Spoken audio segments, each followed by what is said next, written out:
একজন আল্লাহওয়ালা আলেম ব্যক্তি, তিনি ফজর নামাজ পড়ার জন্য মসজিদে রওনা দিলেন।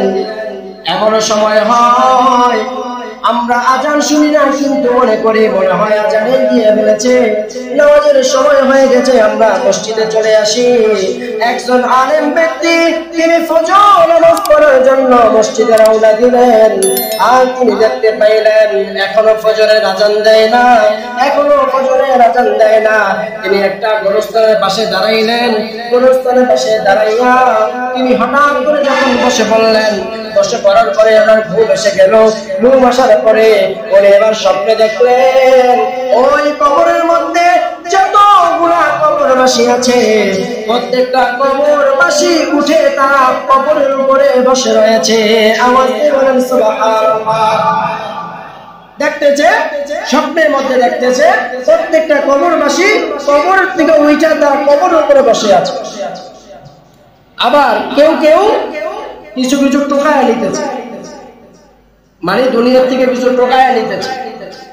একজন ব্যক্তি সে কিছু টোকায় না, একটা পাশে বসে আছে।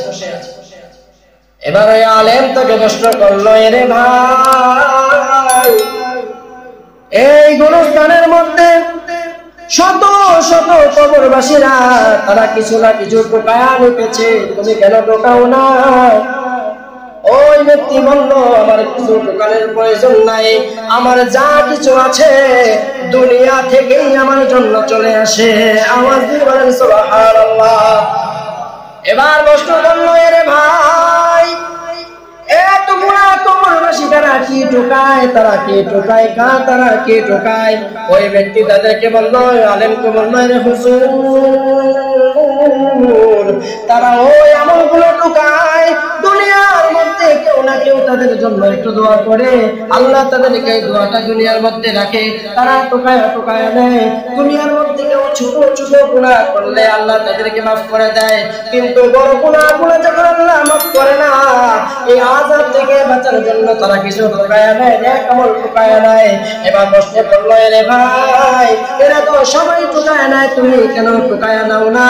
ওই ব্যক্তি ডাক দিয়া কইল, এ হুজুর, আমার একটা সন্তান রয়েছে, দুনিয়ার মধ্যে ওই সন্তান প্রতিদিন আমার জন্য এক খতম কোরআন তেলাওয়াত করে পাঠায়। আওয়াজ দিয়ে বলেন সুবহানাল্লাহ।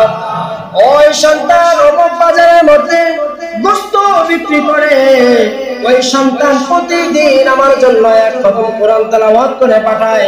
এবার তখন তার ঘুম ভেঙে গেল, তিনি ফজর নামাজ পড়লেন। ফজর নামাজ পড়ার পরে উনি হাঁটতে হাঁটতে ওই বাজারের মধ্যে গেলেন। যাওয়ার পরে তার কথা মতো ওই কসাইয়ের দিকে যখন তাকাইলেন, ওই কসাইয়ের দিকে তাকানোর পরে ওই আরে নজর করে দেখে ওই কসাই ব্যক্তি গোশত বিক্রি করে আর জবান দিয়ে কোরআন তেলাওয়াত করে। আওয়াজ দিয়ে বলেন সুবহানাল্লাহ। গোশত বিক্রি করে আর জবান দিয়ে কোরআন তেলাওয়াত করে। এবার প্রশ্ন করলো, ভাই আপনি কি করতে চান? আপনি তো গোশত বিক্রি করেন, আপনি কি করতে চান? এবার ওই কসাই ডাক দিয়ে কয়, হুজুর, আমি সারাদিন গোশত বিক্রি করি, কিন্তু আমি একটা কাজ করি, আমার জবান দিয়ে এক খতম কোরআন তেলাওয়াত করি, আর এক খতম কোরআন তেলাওয়াত আমার বাবার জন্য আমি প্রত্যেকদিন হাদিয়া পাঠাই। আওয়াজ দিয়ে বলেন সুবহানাল্লাহ। আওয়াজ দিয়ে বলেন সুবহানাল্লাহ। আমি আমার বাবার জন্য হাদিয়া পাঠাই। এই ঘটনা বলার উদ্দেশ্য কি হলো, যদি আপনি মরেও যান, মরার পরে যাওয়ার পরেও যদি একটা নেক সন্তান, একজন হাফেজে কোরআন, একজন আলেম, একজন ইলমদার, একজন জ্ঞানী, একজন আল্লাহওয়ালা যদি পৃথিবীর মধ্যে সন্তান রেখে যেতে পারেন, আপনি কবরে গেলেও আপনার আমলনামার মধ্যে সওয়াব পুষতে থাকবে। বলেন না সুবহানাল্লাহ। এটা আওয়াজ দিয়ে বলেন না সুবহানাল্লাহ।